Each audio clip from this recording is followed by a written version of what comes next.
Fala galera, tá começando mais um podcast Andando com o Mestre.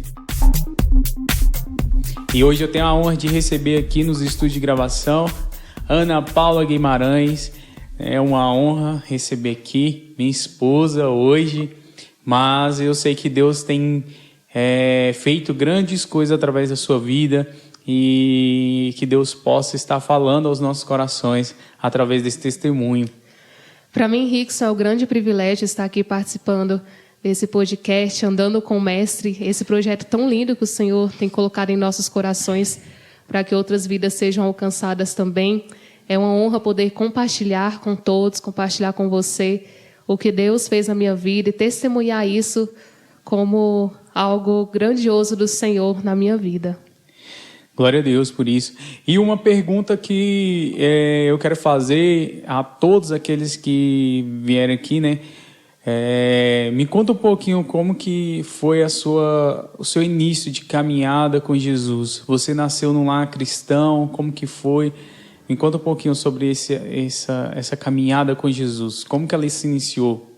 Então, Rickson, eu já nasci em um lar cristão. A minha avó era cristã. Somente a minha mãe, que no seio familiar não conhecia o Evangelho.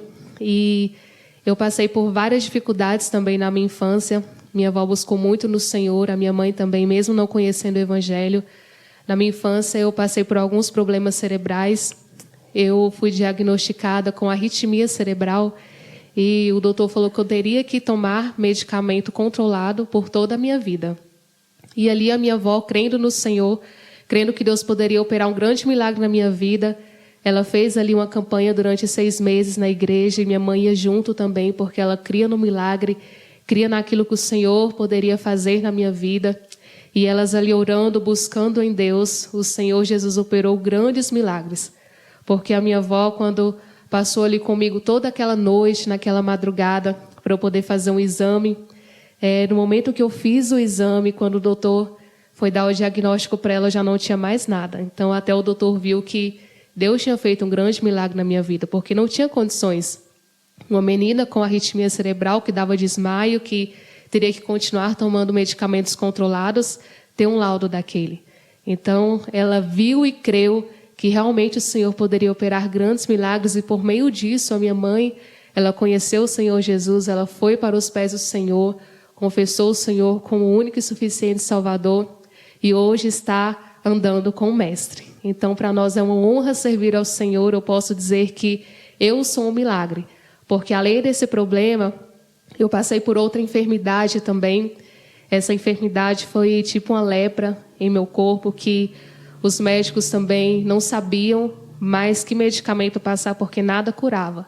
Eu sentia coceira por todo o corpo, e ali minha avó intercedendo, minha mãe também orando, e eu fui curada. Então, nós podemos dizer que o Senhor, Ele vive, o Senhor pode operar grandes milagres. Aquilo que não é possível para os homens, né, para os médicos, o Senhor, Ele é Senhor. Ele é médico dos médicos, é Senhor dos senhores, é Rei dos reis, e Ele pode operar grandes milagres. E isso nós podemos dizer porque eu sou um milagre do Senhor na face dessa terra, porque tudo que os médicos disseram que não teria jeito, que não teria como fazer de outra forma, o Senhor Jesus, Ele nos deu um laudo diferente, para mostrar que tudo é possível àquele que crê no Senhor. Que bacana, né? E a sua história parece um pouco com a minha história também, porque quando eu nasci eu tive várias enfermidades. E assim que meu pai ele aceitou Jesus, ele foi para o monte, orava, pagava o preço para que eu pudesse ser curado dessas enfermidades. E graças a Deus eu fui curado de todas essas enfermidades, hoje eu não sofro de nada. E o mais legal de tudo isso é que eu vejo o agir de Deus em todas as coisas, né?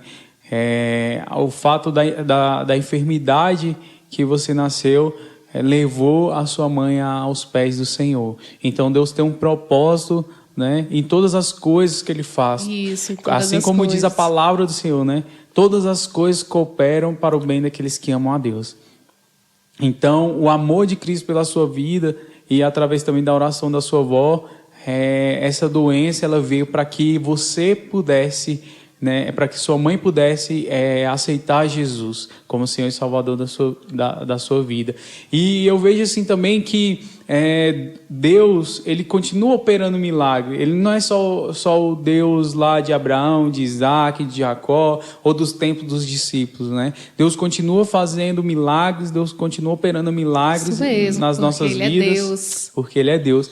E só basta que nós cremos nele, né? Só precisa que alguém se levante em oração, em fé, para que o milagre de Jesus aconteça. E eu vejo o agir de Deus nas nossas vidas de forma sobrenatural. Nós só precisamos crer, nós só precisamos nos confiar posicionar. Mesmo. Isso. Né? Nos posicionar diante daquilo que Deus é poderoso para fazer nas nossas vidas. Isso é muito interessante porque a partir do momento que nós andamos com o Mestre, nós passamos por várias experiências com o Senhor, né? E a palavra do Senhor, ela é bem clara, dizendo que aquele que pede recebe, o que bate se abre, o que busca encontra. Então é necessário buscar, é necessário confiar mesmo no Senhor, é necessário crer, é necessário ter esse encontro com o Senhor e continuar permanecendo mesmo nos caminhos desse Mestre, que pode operar grandes coisas.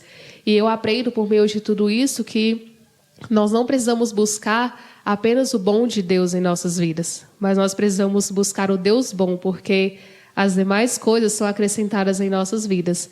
Então, quando eu busco o reino, quando eu busco esse Deus bom, o bom de Deus nos alcança.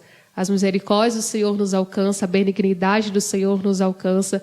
E isso é maravilhoso, isso é uma alegria muito grande aos nossos corações, dessa bênção nos alcançar, esse milagre, esse poder do Senhor, essa glória dele, poder alcançar nossas vidas. É verdade, maravilha. E, Ana Paula, me conta um pouquinho assim, você, como você disse, né, a sua avó, ela aceitou Jesus primeiro, e você praticamente nasceu num lar cristão, né, mesmo sua mãe não sendo cristã ainda, mas a sua descendência. Mas me conta um pouquinho assim, como que foi o seu encontro com Jesus? Você se lembra-se do dia em que você aceitou Jesus, que você teve esse encontro com Jesus? Porque o que eu costumo dizer é que não é porque é filho de pastor que quer dizer que é crente, né? Que teve um encontro com Jesus. Isso não quer dizer nada. Realmente. Na verdade, todos nós precisamos ter esse encontro com Jesus. Então, toda criança também precisa ter encontro com Jesus, precisa aceitar Jesus, precisa fazer essa confissão de fé. E como que foi esse momento? Você se lembra? Então, esse momento foi maravilhoso, um momento que marcou realmente a minha vida. Eu me lembro muito bem, na minha infância, em um culto infantil, porque eu já trabalhava assim com crianças também, eu sempre tive o meu coração voltado, né, para crianças, para ser pescadores mesmo de crianças. E nesse culto infantil com uma missionária, durante a ministração dela para crianças, ela no final da sua pregação, da sua ministração, ela convocou você tinha quantos as crianças. Anos? Você tinha quantos anos, você lembra? Eu tinha em torno assim, de 6, 7 anos. Uhum. Ela convocou as crianças para poder confessar o Senhor Jesus como seu único, suficiente Salvador. E naquele momento, eu me lembro, sim, como se fosse hoje, me passou assim na minha memória que se Jesus voltasse naquele momento, eu não iria, porque eu não tinha confessado o Senhor. Olha só o pensamento, olha só, né? Que legal, né? Eu, uma criança, eu falei, nossa, eu não aceitei ainda o Senhor Jesus, se Ele voltar, eu vou ficar. E me veio, sabe, aquilo no meu coração, eu falei, não, hoje eu preciso aceitar o Senhor. Era o toque do Espírito Santo ali, como né? meu único e suficiente Salvador, e eu não me esqueço desse dia. Eu fui ali para frente porque faltava isso. Eu estava ali na igreja, já trabalhando com crianças, né? Mas eu nunca tinha confessado publicamente, com a minha boca, né? Para todos ali, com o meu coração então diante do Senhor. Então você ajudava ali na salinha, a tia ali, estava ali na salinha, e foi na salinha, né? No culto de crianças. Foi no culto de crianças. Que você... Isso mesmo, que eu tive esse encontro com o Senhor. Com Jesus, que legal. E o mais interessante é assim, que nós não tínhamos professores de crianças. Então, sempre quem trabalhava com as crianças era eu. Eu, sendo uma criança, ministrando para outras crianças também. Outras crianças, hoje, legal. Os meus alunos que eu ministrava já são casados, alguns já têm filhos, e eles lembram da tia Paulinha que ministrava para eles. Olha só, que bacana. E nisso você estava em qual igreja? Eu estava na Presbiteriana Renovada, a nossa congregação ali no Areal, e o Senhor operou grandes milagres ali também por meio da minha vida. Tem até um testemunho que, gente, é tão engraçado. Eu sempre tive o meu coração voltado assim para a área musical. Eu amava cantar, mas eu não sabia tocar teclado, não tocava violão, né? Hoje eu toco porque assim, o Senhor me alcançou e hoje eu posso ter esse acesso. Mas nós passamos por várias dificuldades, não tínhamos condições de comprar nenhum teclado, nenhum violão, mas eu tinha muita vontade, muito anseio de louvar ao Senhor. Eu até ia te perguntar isso, né?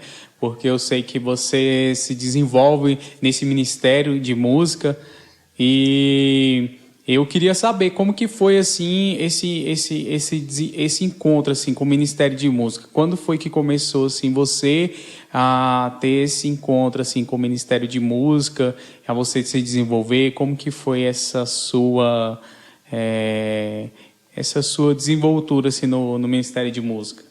Então, a igreja, ela me proporcionou isso, porque eu recebia várias oportunidades, né, até mesmo para eu poder crescer nessa área.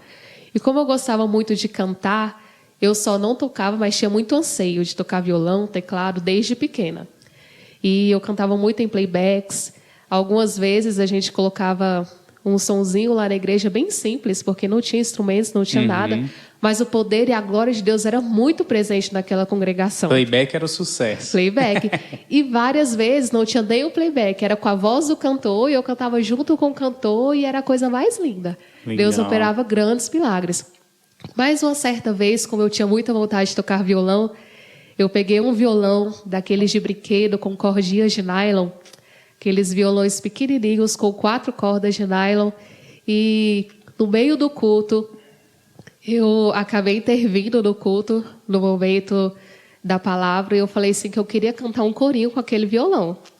E a minha avó, ela no momento falou assim, Paula, não faz isso, você vai me passar vergonha, você está atrapalhando o culto, como que você vai fazer isso sendo que você não toca, né? E ela não queria permitir que eu chegasse ali na frente da igreja, porque a igreja estava lotada de pessoas, e eu com um violão de brinquedo, dizendo que era para os irmãos ficarem em espírito de oração, porque eu ia cantar. Glória a Deus. Imagina isso. Que fé. E o presbítero Flamarion, que estava presente na igreja, falou assim, não, irmã Célia, deixa, porque esse é o início do que Deus tem na vida dela. Esse é o início do ministério dela. E ali estava eu. É tanto que a palheta do violão, eu usava a colher daquelas de plástico descartável para poder tocar nesse violão. Olha e só. era algo tão lindo que no momento que eu cantava, a glória do Senhor foi tão presente na igreja. Eram muitas vidas chorando, muitas vidas se enchendo do poder de Deus. E foi algo tremendo por meio de uma criança que estava ali de coração aberto, querendo fazer o melhor para o Senhor. Então, para você ver que numa simplicidade, o Senhor foi presente, que não precisa de muito. Era a palavra de Deus, né, se cumprindo ali quando Jesus falou. Isso. Vinde a mim todas as criancinhas, porque delas é o reino dos céus. É o reino dos céus. E eu creio que esse vim todas as criancinhas, e quando Jesus fala que delas é o reino dos céus, ele está falando exatamente sobre isso, sobre esse coração puro, sobre essa inocência de adorar. Você não está se importando ali com o que as pessoas iam achar, o que as pessoas iam deixar de achar. Que iam dizer naquele momento. Você estava simplesmente querendo adorar a Deus. Querendo adorar o Senhor. Querendo adorar Jesus, querendo louvar Ele. E eu creio que isso é uma das essências que nós, depois de adulto, perdemos muito, porque nós nos preocupamos com o que o outro vai achar, com o que o outro vai pensar. E muitas das vezes nós deixamos de fazer para Jesus simplesmente por causa disso, né? Simplesmente pelo fato do que o outro vai pensar, o que o outro vai achar, vou passar vergonha, vou... E enquanto, na verdade, Jesus está procurando esse coração, né? Esse coração puro, esse coração sincero, esse coração que vai se entregar por completo, sem medo, sem receio, sem se vangloriar do seu próprio dom, né? Se apegar ao instrumento, né? Que você falou, pegou um violãozinho ali de brinquedo e foi no seu jeito, isso mas mesmo. Era a sinceridade que Deus estava esperando, né? O que eu importava ali naquele momento não era o que as pessoas iam pensar, mas sim o que Deus estava pensando de mim. Eu acreditava que Ele estava recebendo o meu louvor e eu queria fazer para Ele. Tanto que eu falei, eu quero que os irmãos fiquem em espírito de oração, que eu vou louvar um corinho.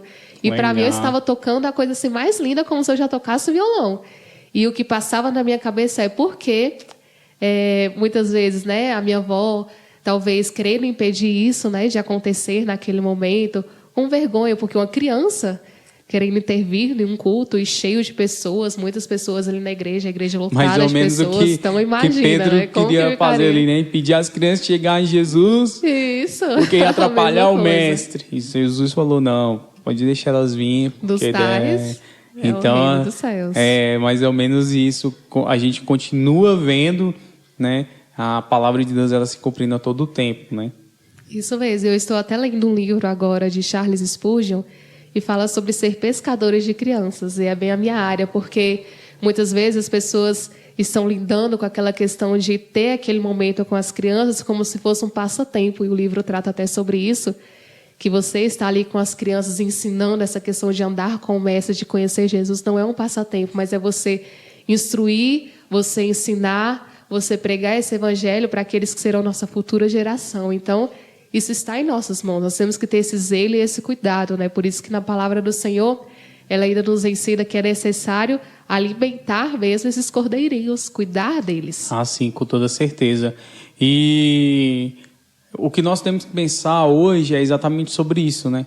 Porque as crianças de hoje, elas vão ser os adolescentes de amanhã, os adolescentes vão ser os jovens e os jovens vão ser o futuro da nação.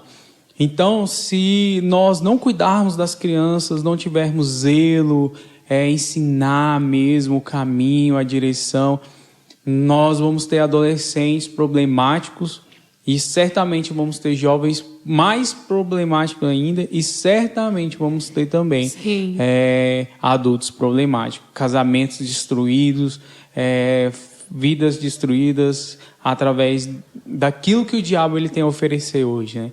O diabo ele não brinca em ser diabo. Então, o quanto mais ele puder atacar as crianças, destruir logo ali na raiz, no princípio, ele vai fazer. Então, a igreja ela tem que se posicionar muito sobre isso. Diante disso. E eu vejo que muitas igrejas tratam ali a salinha da criança como, na verdade, um alívio para o pai ouvir a palavra do culto. Quando, na verdade, não deveria ser. Deveria ser um dos ministérios mais importantes dentro da igreja. Mais importante. Que precisa ser cuidado com muito zelo, principalmente, porque alimentar esses cordeirinhos não é algo fácil.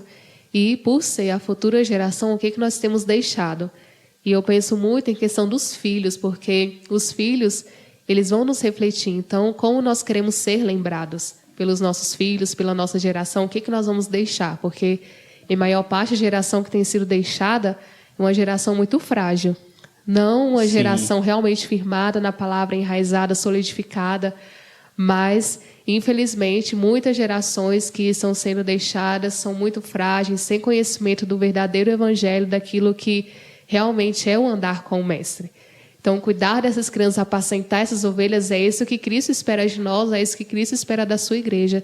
Ter esse zelo com os nossos pequenos, ali no momento da salinha, do culto, com eles, realmente ensinar quem é Cristo e essa necessidade de permanecer com esse mestre. Glória a Deus por isso. E dentro da música, como foi seu desenvolver, assim, depois desse período, depois desse dia? Como que você se desenvolveu na música para Cristo? E aí veio aprender a tocar violão, teclado. Como que foi esse período? Então, foi algo muito lindo mesmo e foi um processo. Porque quando nós morávamos ali no Areal, as condições eram bem mínimas, não tínhamos condições mesmo de comprar um teclado, um violão, mas eu sonhava com aquilo. E quando eu via os músicos tocando teclado, eu não tinha acesso, eu não podia tocar nos instrumentos, mas eu sonhava, tanto que eu ficava com os meus dedinhos ali na Bíblia, como se eu estivesse tocando um teclado, e aquilo sempre ficava romejando em meu coração, e eu sempre na beirada da minha cama ajoelhava e pedia ao Senhor, e falava para Ele as minhas necessidades, e que eu tinha esse sonho. E quando eu mudei para Monte Carmelo, que a minha avó se casou, eu tive ali uma experiência muito linda e um grande crescimento musical, porque o meu avô ele tocava violão. Olha só como que é legal. O trabalhar do Senhor. O meu sonho era tocar violão e teclado, e quando eu fui para a igreja, lá em Monte Carmelo, presbiteriana, ele tocava violão. Só que tinha uma questão, ele não me ensinava a tocar violão. Eu não tive esse acesso também. Então, eu ficava só olhando todas as vezes que ele tocava violão. Eu olhava, porque eu tinha muita vontade, né, de tocar. E todas as vezes que ele fazia uma nota, eu memorizava aquilo. E quando ele saiu, eu pegava o violão dele escondido para poder tentar fazer aquelas notas, Olha sem ele só. saber. Que legal. Então é interessante que uma certa vez, porque eu fazia isso sem ele saber, sem ele ter ciência, só a minha avó sabia, porque ele tinha muito cuidado com o violão. Uhum. E aí teve uma certa vez que ele saiu e eu peguei esse violão e toquei e arrebentei uma corda. Bicho. Não teve jeito. Quando meu avô chegou em casa, eu tive que confessar para ele que eu peguei o violão, que eu estava tocando. Ele, não, então toca aí para eu ver.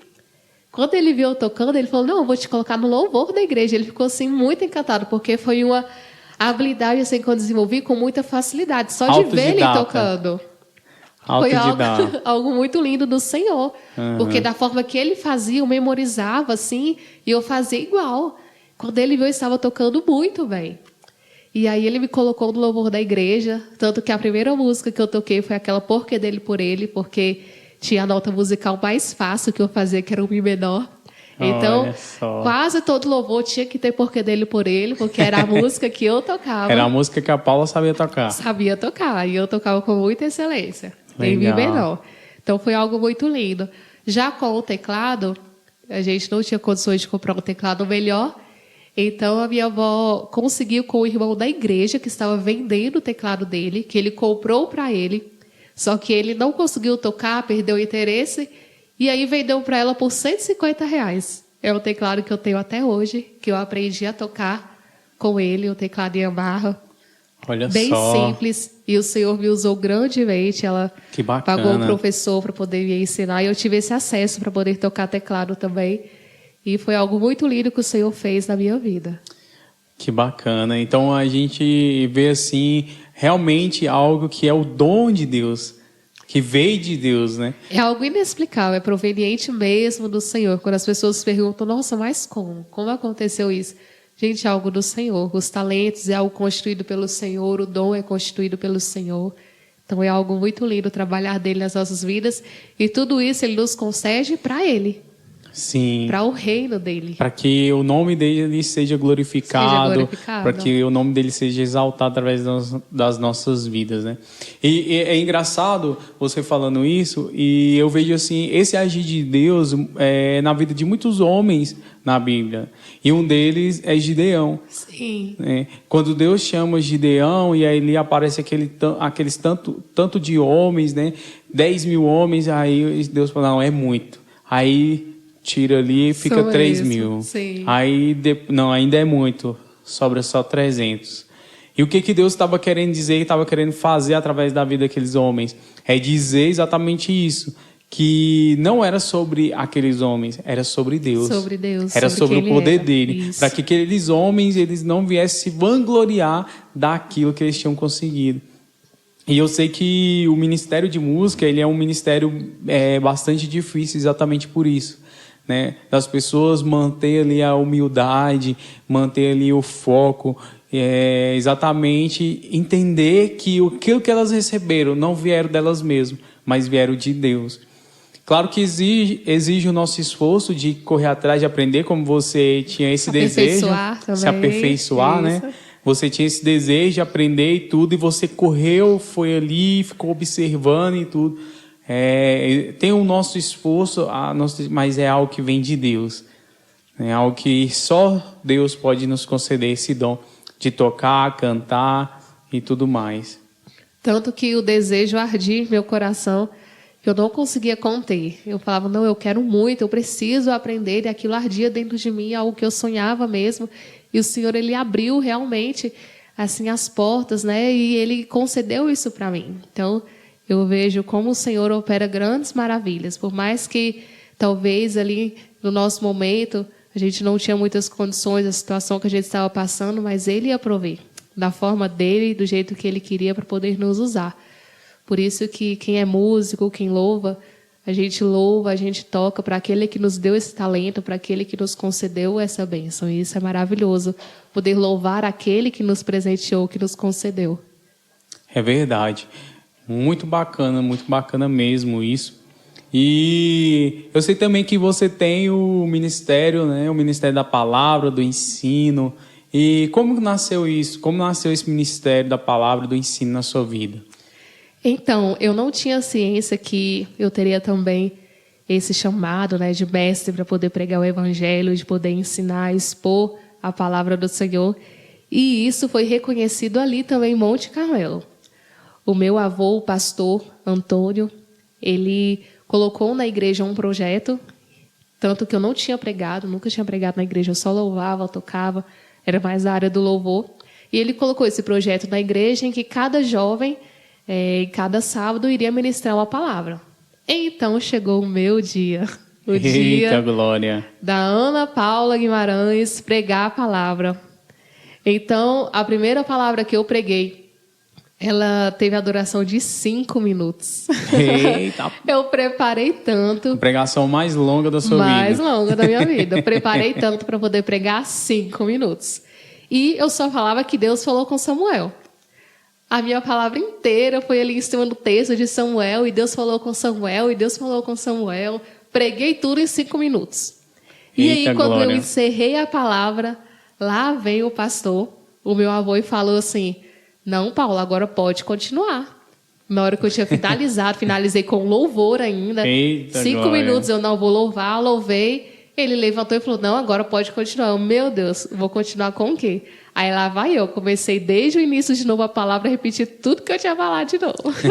Eita, Jesus. E aí foi o início da sua jornada em relação a mestre, o ensino, né? Então foi aí que eu reconheci o chamado do Senhor na minha vida, por meio disso. Depois que eu tive esse momento, essa oportunidade ali de pregar o evangelho, eu já tinha convicção dentro de mim, em meu coração, que realmente o Senhor ia me usar nesta área. Então, hoje em dia eu reconheço e vejo que tudo foi um processo. Então a gente começa assim, aos poucos, a gente vai se aperfeiçoando, o Senhor, Ele vai nos capacitando, nós vamos buscando esse conhecimento do Senhor, Ele nos concede sabedoria para ter esse discernimento, esse entendimento da palavra. Então, depois que eu passei a ter esse conhecimento, eu vejo como o Senhor tem me usado, como o Senhor tem alcançado muitas vidas por meio da minha, pela ministração da palavra, pelo louvor. É tanto que um louvor que marcou muito a minha vida é aquele louvor Usa-me, da Aline Barros. Então, é um louvor que realmente fala sobre mim. Eu quero ser usado da maneira que te agrade, Pai. Glória Então, a Deus. usa-me, Senhor, como instrumento em Tuas mãos. Não é como eu quero, mas como o Senhor quer. É um instrumento em Tuas mãos, como um instrumento na mão de um músico. Quero ser usado, Senhor, como esse instrumento em Tuas mãos. Então, isso é maravilhoso. Como o Senhor tem feito grandes coisas na minha vida, como o Senhor tem alcançado pessoas por meio disso. Legal, bacana. E como entrou assim a teologia na sua vida? Como que a teologia entrou na sua vida? Eu sei que você já se formou, né, no curso de teologia também. Mas como que foi a teologia entrou na sua vida? Então, como eu passei a pregar, e na nossa igreja tem um seminário presbiteriano renovado, eu comecei a sentir também esse desejo no meu coração de crescer mais no conhecimento da palavra. Porque eu queria muito conhecer, eu queria muito aprender, me aprofundar ali nas escrituras sagradas. Eu falava: Senhor, eu preciso. E eu mesmo fazendo a faculdade de pedagogia, eu comecei a fazer o curso de teologia também, o modular, para poder me aprofundar nesse conhecimento teológico da palavra do Senhor, porque eu sabia que Deus queria me usar.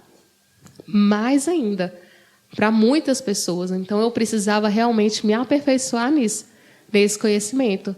Então, no momento que eu tive esse encontro ali no seminário, o Senhor mudou grandemente os meus pensamentos, a minha forma de expor a palavra. Eu passei a conhecer mais o Senhor, a ter mais intimidade com o Pai. Tanto que nós temos uma matéria lá de espiritualidade que trata muito sobre isso, essa questão de você conhecer o Pai, de você cada vez mais estar próximo dele, se relacionar com ele. E essa disciplina foi tão linda porque ela apontou o que eu sou. Legal. Quando eu estava estudando ela, eu falava: nossa, quem eu sou diante do Senhor, diante dessa grandiosidade divina. Porque eu via assim, um Deus totalmente soberano, mas mostrava ao mesmo momento um homem totalmente responsável. Sim. Um homem pecador, depravado e realmente com essa grande necessidade de depender plenamente do Senhor, porque Ele é Senhor. E eu creio que isso é algo que nós temos que tratar muito no nosso coração, porque a tendência da nossa carne, a tendência do nosso eu, do nosso ser, é realmente querer ser independente. Enquanto essa Deus autonomia. tem essa autonomia, enquanto isso, Deus, na verdade, Ele está buscando que nós sejamos dependentes dEle, do seu poder, da sua glória, da sua majestade, daquilo que Ele pode fazer. E quando nós colocamos nessa posição de sermos dependentes de Deus, de depender de Deus, Ele faz grandes coisas nas nossas vidas, né? Porque não depende de nós, depende da nossa sabedoria, depende da nossa, do nosso conhecimento. Mas, como você falou, nós sempre precisamos buscar nos aperfeiçoar naquilo que Deus nos desenvolveu, naquele dom que Deus nos deu. A gente precisa sempre estar desenvolvendo, estar fazendo, correndo atrás de conhecer, de adquirir conhecimento para que Deus possa estar operando ainda mais. Na verdade, eu creio que Ele vai nos levando a níveis maiores, conforme nós conhecemos a Deus. Assim como vai dizer na palavra lá em Jeremias, que buscar-me-ei e eu vou revelar coisas grandes, coisas grandiosas que vocês ainda nem viram, nem conhecem. Então, assim, quanto mais nós buscamos, quanto mais nós nos aproximamos de Deus, Ele vai revelando coisas para as nossas vidas que a gente desconhece. Tem uma frase que diz que estudar teologia não é você querer desvendar Deus, mas é você conhecê-lo plenamente, é você realmente ter esse relacionamento com o Pai. Porque você tentar desvendar Deus, Deus é Deus. E quem somos nós com essa capacidade humana de querermos desvendar quem é Deus? Ele revelou só até onde Ele quis se revelar a nós. Então, tudo que Ele revelou a nós, já é difícil nós, como seres humanos, compreendermos essa revelação do Pai.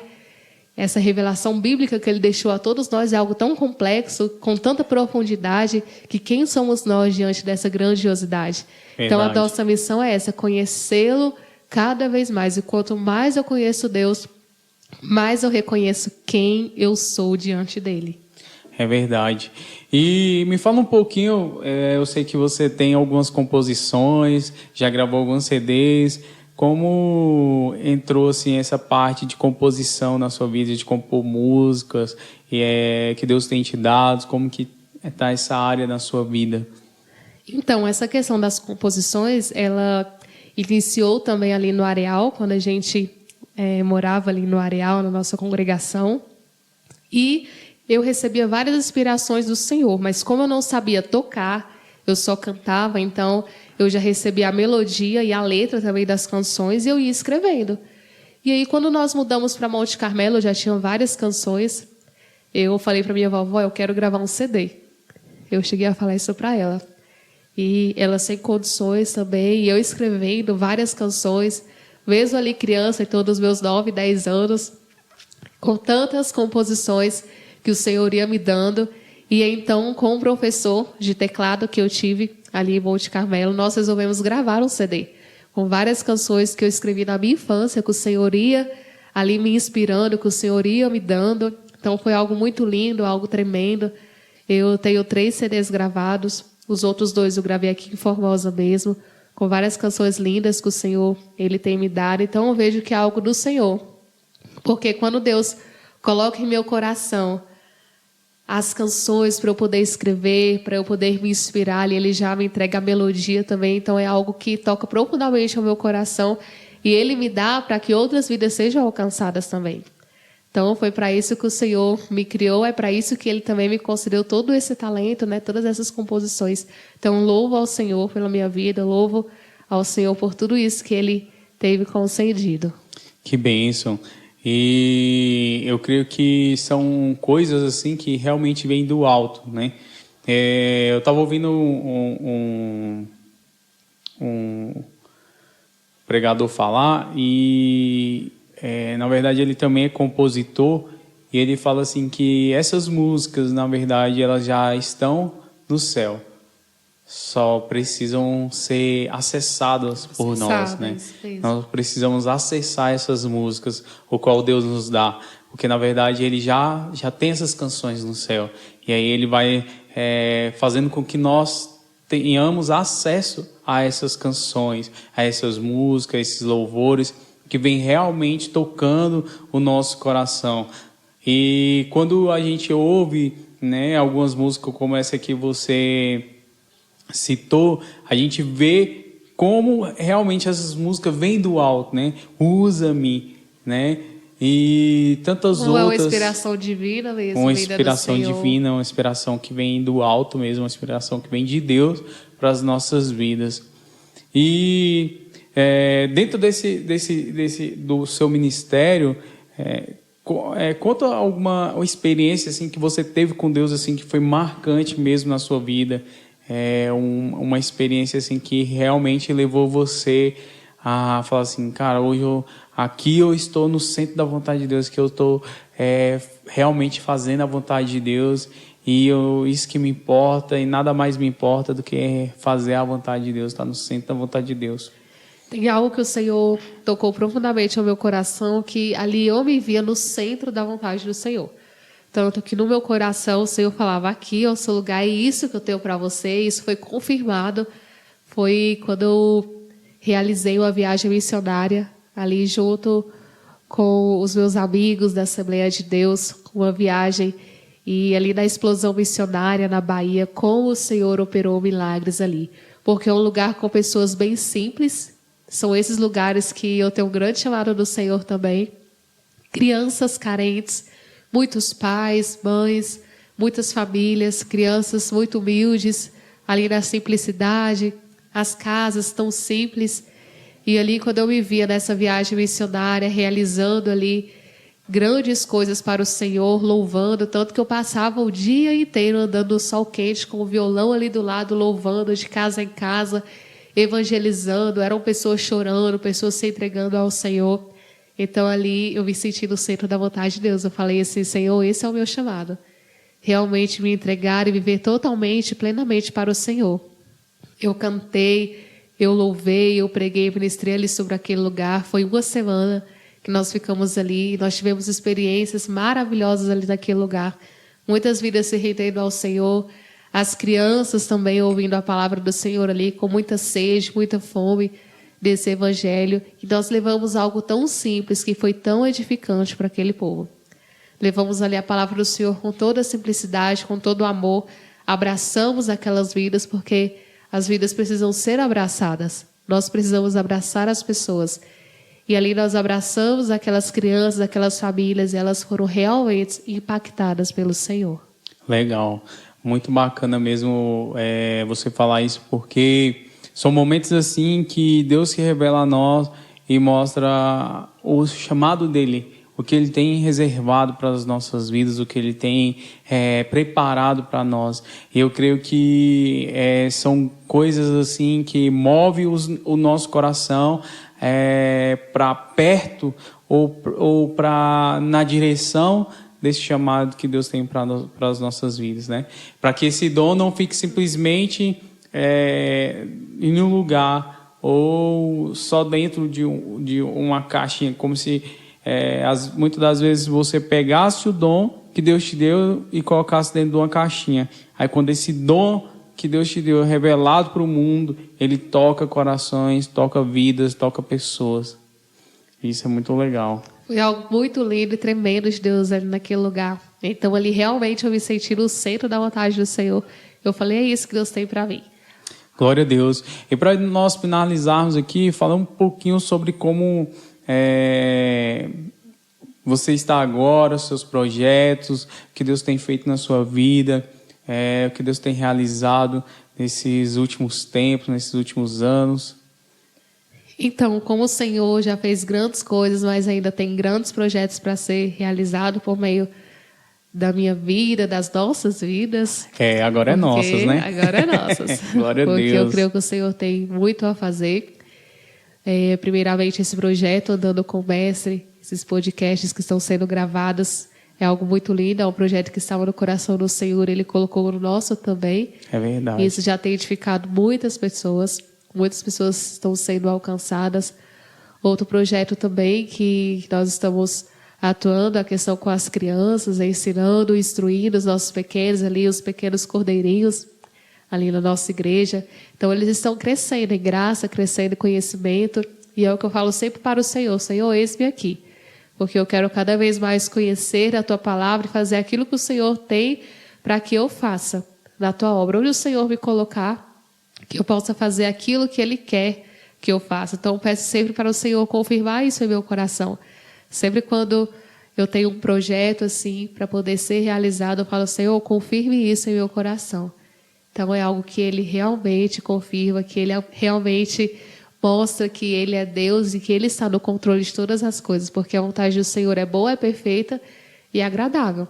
Então, os planos de Deus, os sonhos de Deus são melhores e maiores que o nosso. Com a gente certeza. planeja algo e o Senhor nos dá algo muito maior. Teve outra coisa aqui que eu acabei me lembrando agora e que eu tinha me esquecido de mencionar e falar com você, para que você pudesse falar um pouquinho, que você falou no início sobre sua mãe, né? Que ela veio para Jesus através da enfermidade que você tinha e das orações também da sua avó. Mas eu queria que você contasse um pouquinho sobre o seu pai e como que foi essa paternidade na sua vida, como que foi esse processo. Então, quanto à questão da paternidade, é algo que o Senhor me curou agora nos últimos dias, porque desde a minha infância eu sempre tive essa ausência paterna. Eu fui criada pela minha avó, a minha mãe algumas vezes esteve presente aí, mas o meu pai sempre foi completamente ausente. Eu sou filha única, então ele nunca foi presente como pai, nunca exerceu a paternidade dele, eu nunca senti essa questão da presença de um sacerdote no lar. Então eu tive essa criação. E isso foi criando dentro de mim várias angústias, várias mágoas, principalmente quando se referia ao meu pai, porque até os 13, 14 anos eu nunca tinha conhecido meu pai. Eu só o conhecia por fotos. Então, é algo que eu sonhava, era conhecer o meu pai, mas eu tinha muita angústia, muita tristeza no meu coração em relação a ele. E quando foi agora esse ano, o Senhor me ensinou algo muito importante, que é necessário nós perdoarmos aquele que nos ofende, perdoar aquele que nos entristece. É necessário abraçar essas pessoas. Se uma pessoa bater na sua face, você tem que ceder a outra face. E às vezes nós ouvimos muito sobre essas palavras, essas ministrações, mas quando na verdade é para a prática, para exercer, isso é bem difícil e vem de um processo que Deus vai trabalhando nas nossas vidas, né? Isso é algo muito difícil e muito desafiador, principalmente você chegar no seu pai para poder pedir perdão em relação a tudo, sendo que talvez você se considere que você não errou na caminhada e que só o seu pai errou. Então é algo muito desafiador e é isso que o Senhor quer que nós façamos. E de liberar perdão também, né? Porque não é só pedir, mas é isso de liberar perdão também, porque o liberar perdão também é difícil. Porque você se sente ferido, magoado, chateado, e nesse processo você vê o quão Deus é misericordioso. E aí quando Jesus nos ensina lá que nós devemos perdoar, para que nós possamos ser perdoados, a gente se acha muitas das vezes o dono da verdade, da razão, se coloca no lugar de vítima, e não entende que, assim como alguém falhou conosco, nós também vamos falhar com alguém e vamos precisar do perdão dessa pessoa e também precisamos liberar o perdão para essa pessoa, né? Isso. Então, o Senhor, Ele me curou por meio de uma atitude que eu tive, porque muitas pessoas me perguntavam: você já perdoou seu pai? E por mim, eu já tinha perdoado. Eu falo: não, já perdoei, só que lá no fundo ainda tinha algo me machucando. Porque a falta de perdão é como se você passasse anos e anos segurando uma pedra na sua mão, aquilo te machucando e você não solta e não libera. Então, quando eu fui ali em Pompéu, Minas Gerais, meu pai estava ali no leito de hospital. E quando eu vi ele naquela situação, eu falei: hoje é o dia e eu preciso liberar o perdão sobre a vida dele. Então, quando eu cheguei ali, eu relatei ao meu pai desde a minha infância tudo que eu sentia, as minhas angústias, as minhas aflições. Eu liberei o perdão sobre a vida dele. Ele chorou ali naquele momento, me abraçou também. Ele falou: filho, eu te perdoo, eu libero o perdão sobre a sua vida. Eu perdoei ele. E eu voltei ali daquele lugar de Pompéu, ali daquele hospital, leve. Porque o Senhor realmente fez aquilo que era para ser feito naquele lugar por meio do perdão. Então eu liberei o perdão sobre a vida dele. Então hoje eu me sinto curado, eu já não carrego mais esse peso nas minhas costas, porque eu não queria que o Senhor levasse o meu pai sem eu ter esse ato de atitude com ele. De pedir perdão e de liberar perdão, né? E é muito legal você falar sobre isso, porque realmente, muitas das vezes, nós achamos que só o simples fato de falar, não, eu perdoo fulano, eu liberei perdão para fulano, mas o perdão, ele vai muito mais além do que isso. É você poder conseguir olhar para a pessoa e não sentir nenhuma dor, nenhuma tristeza, realmente um ressentimento, né? E esse pedido de perdão, ele vai muito além, porque é o que você falou, é uma atitude. Você precisa se colocar nesse lugar de pedir perdão e liberar perdão para a pessoa. E não só o fato de você falar, mas é de você se colocar nesse lugar. E o que Jesus ele vai nos ensinar na sua caminhada é que muitas vezes, ele encontrava alguém e ele falava, vá, seus pecados estão perdoados. E era era uma atitude de liberar aquela pessoa, de estar perto, próximo, né? E não somente de falar ou simplesmente o fato de falar que perdoou, que liberou o perdão.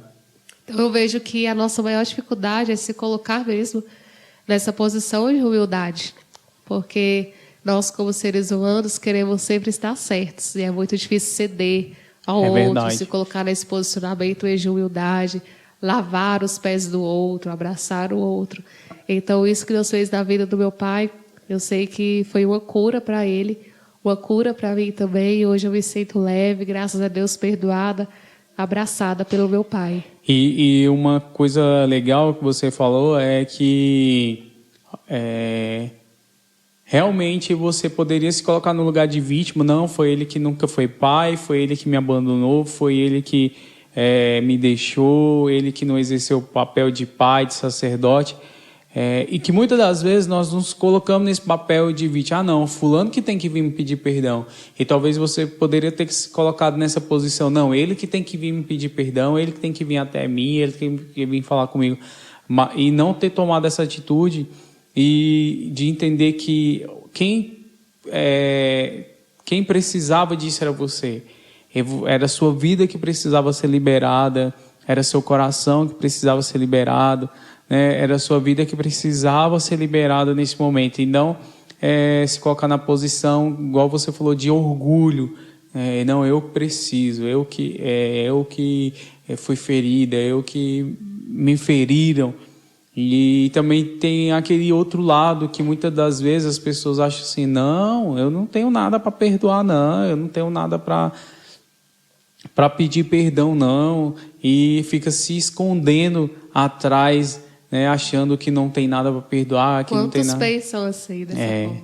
Que não tem nada para perdoar ou que não tem nada para pedir perdão, quando na verdade tem muita coisa para perdoar, para pedir perdão, porque todos nós falhamos, e principalmente quando se trata de família, precisa haver esse liberar perdão, precisa haver esse pedido de perdão, porque é muito importante. Entre pai, filho, entre irmãos, entre mãe, filho, é muito importante essa conversa. Porque muitas das vezes as coisas ficam ali ocultas por vários anos, por muito tempo, simplesmente por nós não nos colocarmos nesse lugar de liberar e pedir perdão. Por isso que isso tem que ser colocado realmente de uma forma prática em nossas vidas. Nós precisamos realmente perdoar o nosso próximo, assim como Deus nos perdoa. E como isso é desafiador. Porque para eu ser perdoada por Deus, eu preciso perdoar o meu próximo, eu preciso amar o meu próximo como eu me amo. Então, como isso Exatamente. É desafiador para todos nós. E isso leva a quebrar realmente o nosso orgulho, né? O nosso orgulho de falar assim, eu quero te pedir perdão, eu quero lavar os seus pés. O que Jesus nos ensina ali, né? Que nós temos que nos colocar nessa posição de humildade, de nos humilharmos mesmo. E não só em palavras, mas é um ato, precisa ser um ato. né? Um ato é uma atitude de demonstração que realmente esse pedido de perdão ele foi sincero e verdadeiro.